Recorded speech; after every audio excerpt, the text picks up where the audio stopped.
Kita ketemu lagi dalam acara Share Podcast. Kali ini kita kedatangan tamu para generasi muda, para mahasiswa dari ITS yang melakukan riset mobil berbahan bakar etanol dengan nama Nogogeni. Kita akan ngobrol-ngobrol dengan mereka bagaimana inovasinya dan peduli kepada lingkungan yang mereka kembangkan. Selamat datang di Share Podcast. Namanya siapa? Saya Rizky, Pak. Saya Safira. Oke, Rizky di jurusan apa? Saya kebetulan saat ini studi di jurusan Teknik Mesin Industri ITS. Teknik Mesin Industri ITS. Iya. Safira? Saat ini saya di semester 4 Teknik Industri ITS. Oke, kita bicara tentang Nogogeni. Apa sih Nogogeni ini? Iya, baik, Pak. Jadi bicara tentang Nogogeni itu merupakan salah satu tim riset mobil di ITS yang berfokus pada pengembangan mobil hemat energi, yang mana dalam hal ini kita meriset mobil pada bahan bakar etanol dan electric vehicle. Nah, tentunya di ITS bukan hanya Nogogeni aja, kita juga ada beberapa tim riset lainnya yang berfokus pada bidang otomotif. Namun Nogogeni ini tentunya fokusannya lebih ke bahan bakar etanol dan elektrik itu tadi. Oke. Jadi asal kata Nogogeni dari mana kira-kira nemunya ini? Iya. Nah, Nogogeni ini diambil dari filosofi Jawa, Pak. Nah, kalau dari filosofi Jawa itu berarti Nogogeni, Nogo dan Geni. Nah, Nogo ini kan dilambangkan sebagai makhluk yang besar dan kuat lah kasarannya. Kalau Geni ini kan biasanya kan dilambangkan sebagai suatu semangat dan ambisi. Nah, oleh karena itu mungkin dari pendahulu kami yang menciptakan dari Nogogeni ini, harapannya nanti dari tim Nogogeni ini memiliki semangat atau spirit yang besar dalam mengembangkan tim ke depannya gitu. Oke, Rizky, menarik sekali rekan-rekan. Jadi what is a name kata Shakespeare ya, tetapi nama melingkupi semangat. Ternyata Nogogeni ini punya semangat yang tinggi terhadap nama Nogogeni supaya hasil risetnya juga bermakna besar bagi temuan-temuan teknologi. Nah, kalau kemudian ditanyakan tentang fokus ya, fokusnya terhadap riset ada berbagai jenis teknologi energi terbarukan, ada berbagai jenis energi terbarukan. Kira-kira dari konteks riset ini dan mobil ini, harapannya itu mobil ini jadi mobil apa gitu? Iya. Nah, kalau dari segi risetnya, harapannya kan kita tujuan dari tim yaitu pastinya mengurangi emisi gas karbon, Pak. Nah, yang mana fokusannya pada program pemerintah saat ini kan net zero emission ya, yang mana kita tahu targetnya itu di tahun 2060. Nah, tentunya harapannya di situ kita yang tentunya bagi mahasiswa sendiri itu belajar gimana menciptakan teknologi tepat guna untuk merancang sebuah mobil hemat energi yang diadopsi dari mobil yang ada di luar sana, namun ini versi yang mahasiswa kelola gitu, Pak. Jadi tentunya dari segi model maupun aerodinamis kan itu berbeda dengan mobil di luar sana yang mungkin digunakan sebagai alat transportasi umum ya. Nah, oleh karena itu mungkin ada keunikan tersendiri di ikonik Nogogeni ITS Team ini dari bentuk mobilnya, dari bentuk bodinya, dan dari drivernya pun kita juga hanya untuk bisa satu single seat aja gitu. Oke. Terbatas untuk penumpang. Dari Mas Rizky tentang memilih mengurangi carbon emission ini, dipilihlah etanol. Yang dalam konteks ini rekan-rekan Share Podcast semuanya. Jadi etanol sendiri adalah salah satu opsi energi yang berbahan dasar dari non fosil, kira-kira begitu. Jadi berbagai etanol bisa berasal dari jagung, bisa berasal dari sawit, bisa berasal dari macam-macam yang diolah. Yang ini juga potensi besar yang dimiliki Indonesia. Jadi ketertarikan Mas Rizky, Mbak Safira terhadap melanjutkan riset ini, sudah tahun kesekian ya? Iya, tahun kesekian. Kira-kira berapa usianya risetnya nih? Kita jadi awal pertama itu tahun 2011 ya, tahun 2011. Nah, nantinya itu berarti kita hampir kurang lebih 12 tahun ya? 12 tahun. Ya, 12 tahun generasi juga yang sudah mengembangkan tim ini sampai saat ini. Ya, dari tantangan 12 tahun ini, kira-kira apa tantangan yang di tahun ini yang Rizky dan tim rasakan terhadap, kan sekarang lagi tumbuh nih, electronic vehicle juga gencar-gencarnya, betul. Gencar-gencarnya. Kira-kira apa? Mungkin Rizky atau Safira bisa. Ya, tentu lika-liku dan juga dinamika sebuah tim riset itu pasti aja ya Pak. Salah satunya itu bukan terlalu menjadi kendala bagi kami. Dikarenakan sebelum perlombaan kami sudah mempersiapkan secara matang baik itu di tiap-tiap divisinya. Seperti contoh pada sisi teknisnya, kami memiliki agenda test drive secara rutin di tiap minggunya, dan juga untuk sisi non-teknikalnya sendiri kami memiliki agenda evaluasi, monitoring, controlling di setiap minggunya juga Pak. Oke, jadi kalau dibilang tantangan yang utama dari segi teknis kira-kira apa yang muncul di konteksnya begini? Etanol ini apakah semakin murah di periode ini? Justru semakin mahal misalnya. Nah, kalau bicara tantangan ya Pak, mungkin lebih ke pada saat lomba kan inovasi dari tim-tim lain itu kan menjadi fokus concern dari perlombaan, yang mana kita kan fokusannya terhadap efisiensi bahan bakar. Nah, dari hal tersebut tentunya dari tahun ke tahun itu pastinya dari mahasiswa di seluruh Indonesia yang mengikuti perlombaan namanya KMHE, Kontes Mobil Hemat Energi. Nah, di perlombaan tersebut itu tantangan kita bagaimana caranya mengefisiensikan sebuah bahan bakar yang berasal dari dua kelas, urban dan prototipe. Nah, oleh karena itu tantangannya mungkin ke inovasi ya Pak, inovasi agar gimana caranya kita agar terus bisa imbus dari mobil hemat energi ini bisa mengefisiensikan dari kategori bahan bakar yang kita punya gitu. Oke, Mas Rizky, jadi bicara tentang lomba, berarti fokus lombanya adalah pada efisiensi bahan bakar.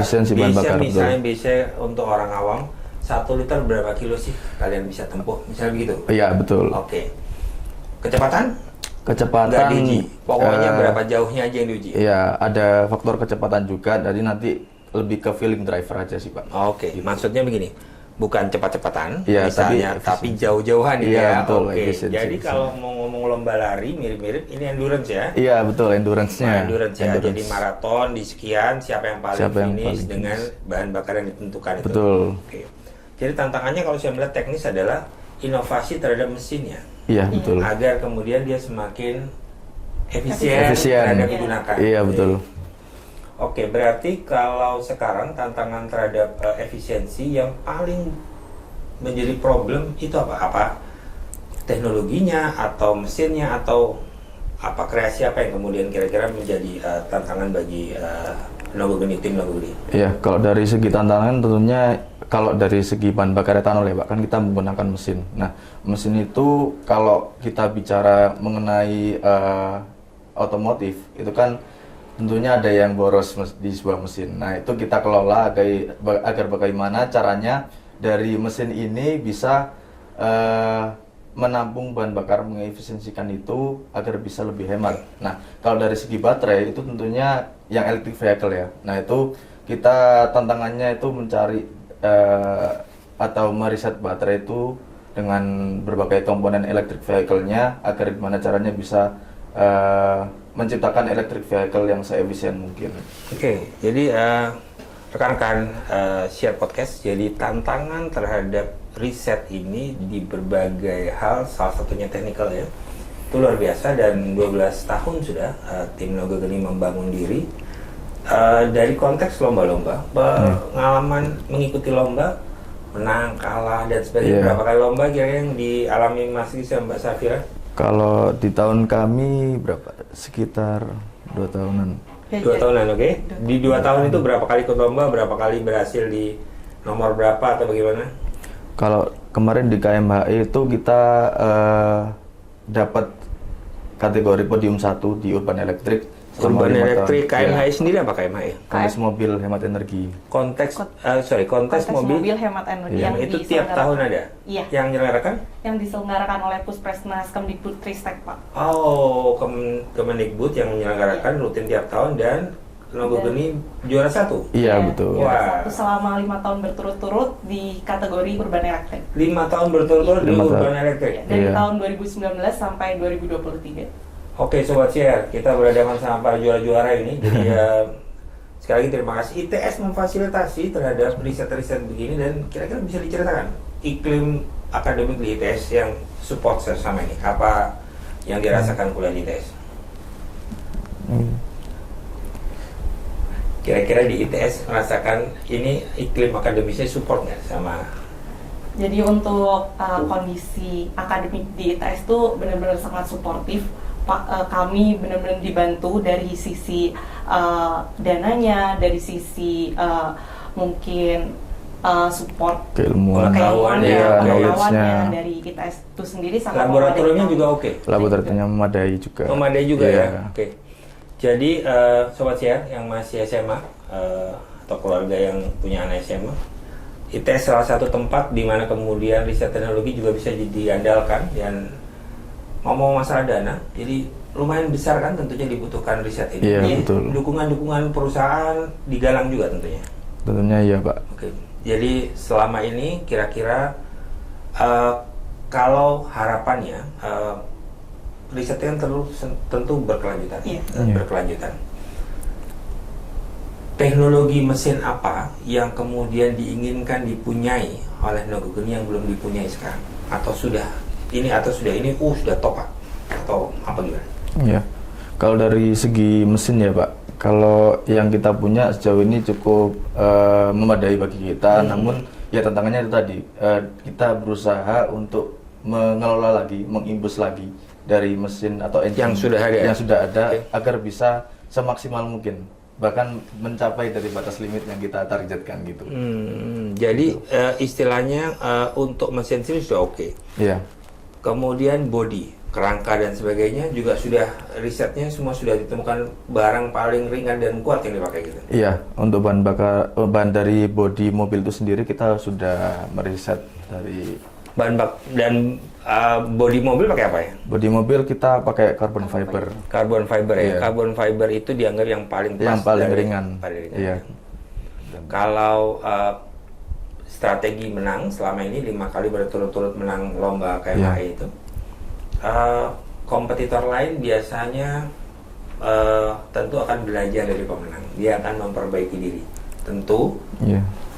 Nogogeni kan memperbaiki diri ya. Kira-kira antisipasinya untuk KMHI tahun ini di bulan apa lombanya KMHI? Di sekitar bulan Oktober. Oktober, oke. Di Oktober ini kira-kira antisipasi apa? Atau ada rahasia dapur, Pak? Kira-kira gitu apa yang kemudian komitmen selain efisiensi atau apa ada resep-resep yang bakal dikeluarin lagi gitu untuk perbaikan? Ya, tentunya kita kan sering melakukan test drive, Pak. Nah, dari hal tersebut kita pastinya akan monitoring dan evaluasi dari hasil test drive itu apakah sudah menargetkan dari apa yang sudah kita inginkan. Nah, kalau misalnya hal tersebut masih belum puas bagi kita, otomatis kita terus mengevaluasi agar gimana risetan ini bisa mencapai hasil yang kita inginkan nanti di KMHI 2020. Wah, gitu. Mantap. Jadi kira-kira riset itu melibatkan berapa personel untuk teknis dan non teknis? Ya, mungkin saya dari segi teknisnya nanti dijelaskan oleh teman saya. Nah, kalau dari segi teknisnya itu nantinya pada saat lomba KMHI itu nanti ada namanya tim inti atau pedok. Nah, di tim inti itu nanti yang bertanggung jawab atas satu mobil tersebut dari awal sampai akhir.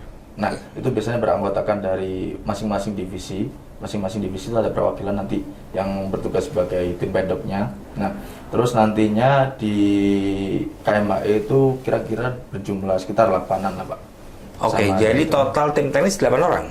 Ya, untuk yang lomba. Untuk yang lomba, yang non-lomba. Tim teknis non-lomba juga ada berarti ya? Iya, ada. Yang non-lomba itu sekitaran 20-an orang lah, Pak. Oke, jadi terlibatnya sekitar 28 orang? 20-an, iya. Oh, atau total 20? Iya, 20-an Oke, 20 orang tim teknis yang berasal dari satu jurusan atau?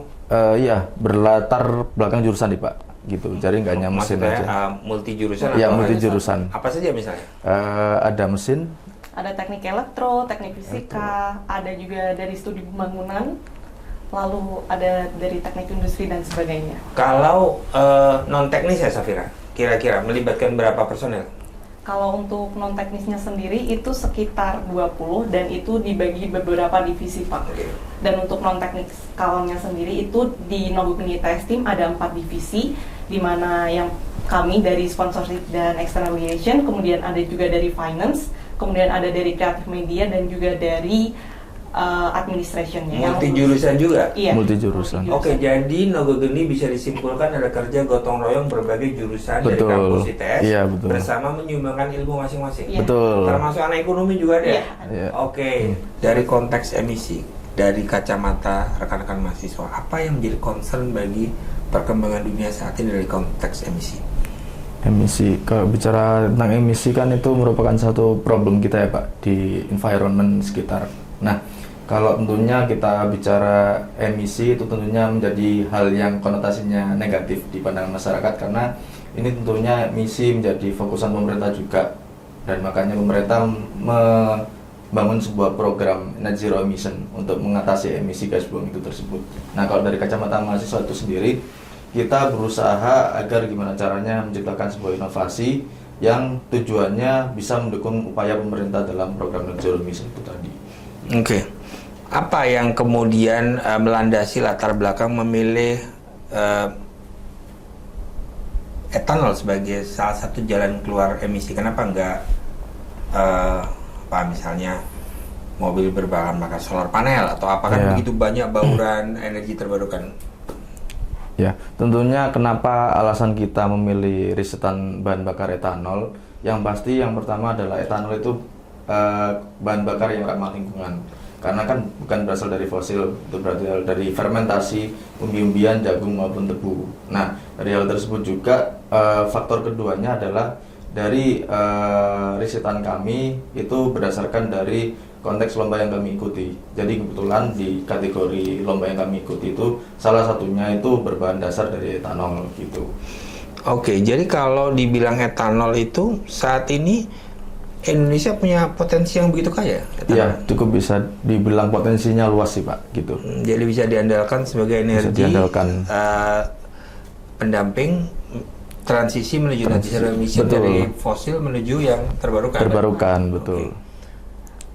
Salah satu kekuatan adalah mudah diproduksi, ya, fermentasi etanol ini. Efisiensinya berapa persen dari fosil yang sudah diriset? Efisiensi kira-kira dari kalau fosil. dibanding fosil, misalnya apa ya, pertalite misalnya versus etanol dalam 1 kilonya bisa berapa persen lebih efisien? Kalau pencapaian terbesar kami kemarin itu 1 liter etanol itu kami bisa mencapai 375 kilo. Serius? Iya. 375 km. Sobat share, tembus 375 kilo 1 liter etanol. Jadi betapa kemudian skala riset ini sangat layak untuk dibawa mendalam kepada skala produksi. Tantangannya begitu banyak, tetapi kita kembali lagi ke 375. Jadi 1 liter 375 itu yang membuat Nogogeni juara ya? Iya. Oke. Jadi sekarang risetnya adalah agar di atas 375. Oke. Bicara tentang kecepatan, 375 ditempuh dalam berapa lama? 375 jadi kan sistemnya endurance. Nah, itu pastinya ada seperti batas waktunya nantinya.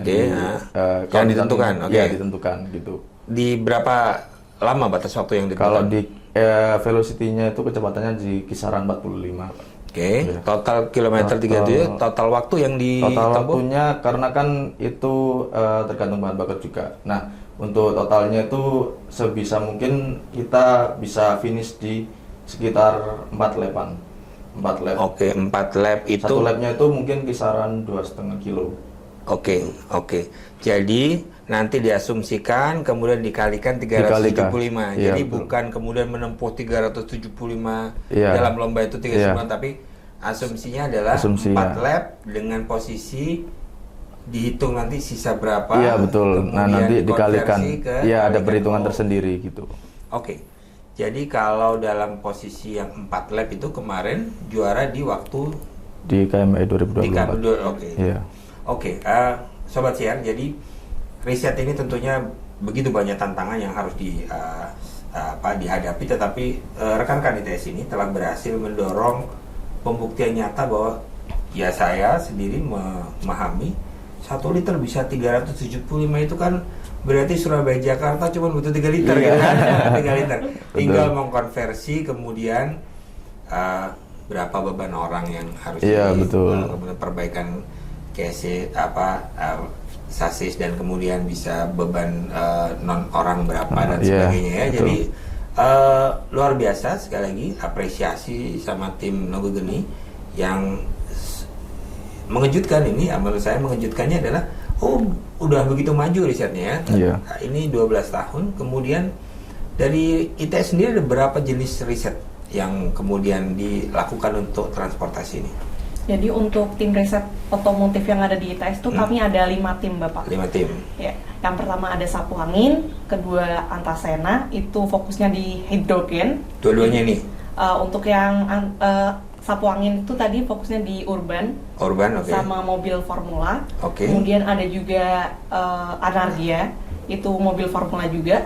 Kemudian ada Spektronik dan juga Nogo Geni ITS tim. Oke. Energinya adalah hidrogen. Hidrogen ini apa? Bahan bakar juga, etanol. ya. EV ada juga. EV juga ada. EV Formula juga EV. ada, Formula Ya. EV. Terus gasolin. Gasolin juga ya, ada. Biasa. Bensin biasa aja. Ya. Oke. Gitu. Jadi ada berbagai jenis yang nantinya juga bisa melakukan bauran penemuan ya. Iya, betul. Ya. Menemukan yang pas Yang pas. untuk urban ini bagaimana? Iya, Ya, betul, oke. betul.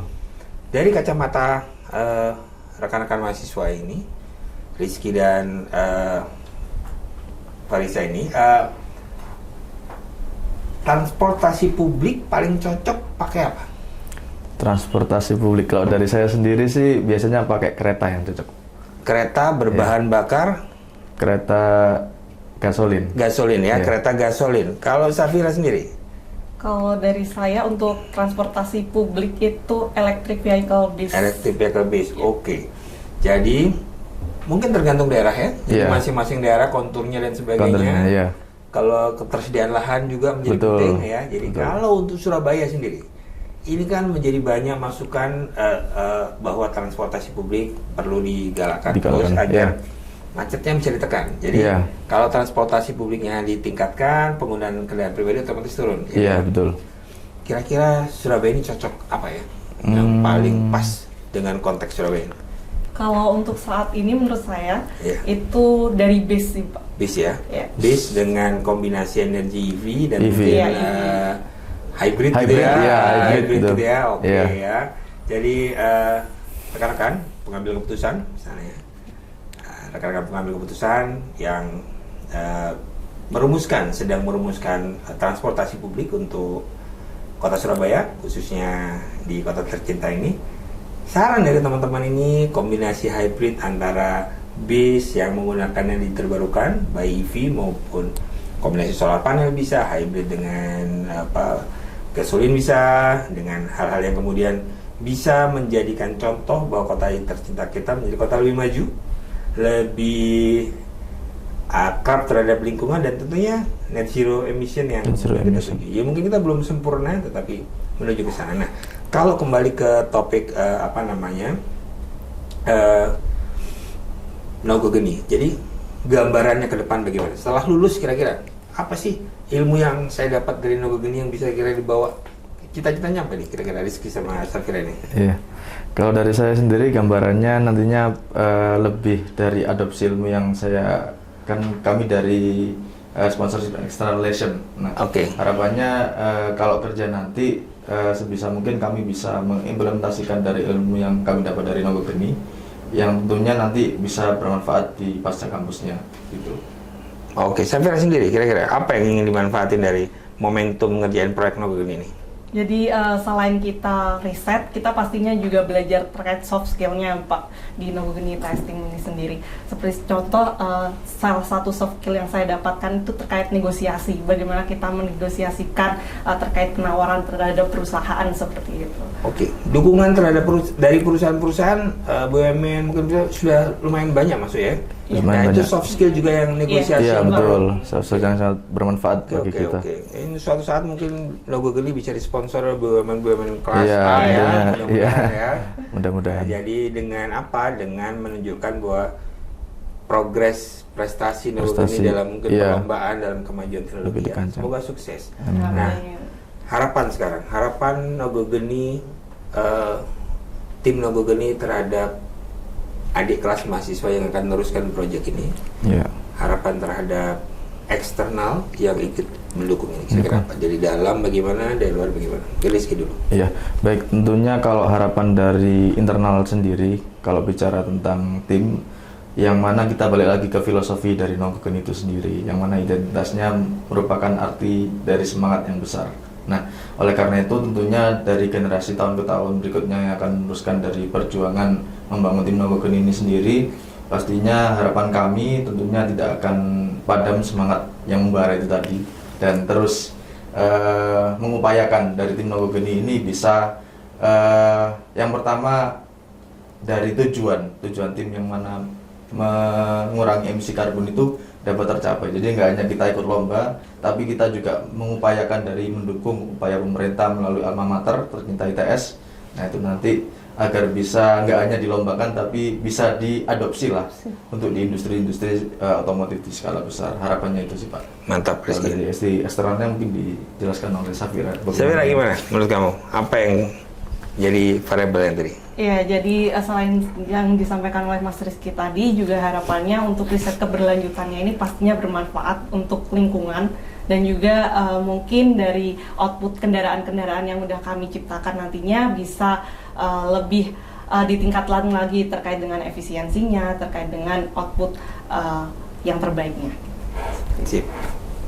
Sobat Share, di podcast kali ini sangat menarik sekali bagaimana kemudian Nogogen menjadi salah satu wadah mematangkan bagaimana kemudian ilmu di antara para jurusan ini, mahasiswa berbagai jurusan, menyumbangkan ilmunya bersama-sama dan melakukan riset, di mana kemudian riset punya kemanfaatan akademik tentunya bagi nilai mata kuliah masing-masing, kemanfaatan bagi ilmu pengetahuan, kemajuan riset, dan kemanfaatan untuk industri yang dalam konteks ini pada akhirnya bisa memberi kemanfaatan untuk kita semua dalam rangka melakukan upaya untuk efisiensi net zero emission, di mana kemudian menjadi agenda semua negara untuk memastikan emisi karbon itu bisa kita kendalikan. Nanti ada pasar karbon, cap and trade, kemudian carbon offset bagi para pabrik yang over dalam melakukan polusi dan sebagainya. Jadi kombinasi-kombinasi itu akan tentunya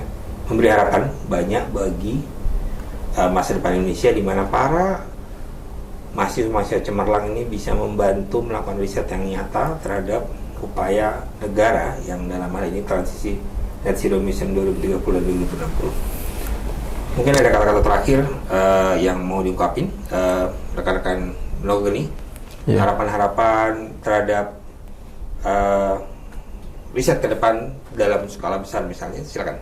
Ya, baik, tentunya harapan kami dan tentunya di industri-industri yang sudah bekerja sama dan mensupport dari kami tentunya menjadi sebuah kebanggaan bagi kami, karena bicara tentang riset pasti membutuhkan modal yang tak sedikit. Nah, tentunya dukungan dan support dari industri-industri terutama dari SIAR sendiri itu sangat berharga bagi riset kami, dan semoga dari kerjasama ini nggak hanya sebatas sampai di sini, dan tentunya dari industri-industri juga lebih concern lagi dalam upaya pemerintah yang digalakkan net zero emission itu tadi. Jadi nggak hanya dari skala industri itu sendiri, tapi juga mendukung dari proyek-proyek mahasiswa yang sebenarnya kita lihat juga menguntungkan, tapi mungkin saat ini belum banyak yang fokus ke situ gitu sih Pak dari pesan.